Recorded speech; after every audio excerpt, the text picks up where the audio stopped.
triplex villas at Kollur, APR Projects. చెప్పాలంటే ఇప్పుడు chicken కన్నా కూడా గుడ్లుది పెద్ద మాఫియా అని చెప్పుకోవచ్చు. గుడ్లు చూస్తే మనకి చూస్తున్నాం, గుడ్లు ఎలా తయారు చేస్తారో కూడా మనకి చాలా వీడియోస్ కూడా వచ్చాయి. మీకు ప్లాస్టిక్ లో కూడా ఏదో పోసి గుడ్లు తయారు చేయటం, కొన్ని గుడ్లు అయితే ఉడికిస్తుంటేనే దాని స్మెల్ బ్యాడ్ గా ఓడర్ అనేది డిఫరెంట్ గా ఉంటాయి.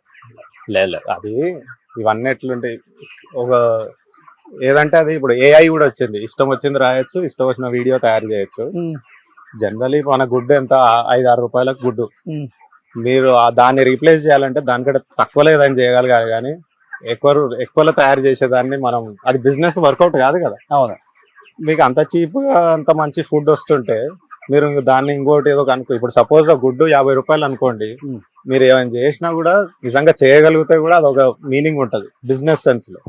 అసలు already most affordable world wide చూస్తే ఇండియాలోనే చికెన్, ఎగ్స్ చీప్, వీటిని రీప్లేస్ చేయడానికి ఎవరు ఆలోచిస్తారు? అవును. సో ఇవన్నీ ఎట్లుంటాయి, పని లేని వాళ్ళు చేసే కొన్ని అపోహలు క్రియేట్ చేయడానికి ట్రై చేస్తారు. కొన్ని వెస్టెడ్ ఇంట్రెస్ట్ ఉన్న ఆర్గనైజేషన్స్ కూడా ఉన్నాయి, అంటే వీగన్ అని అవి ఇవి కొంచెం ప్రమోట్ చేయాలని. సో వాళ్ళంతా ఇవి భయం క్రియేట్ చేస్తుంటారు జనాలు.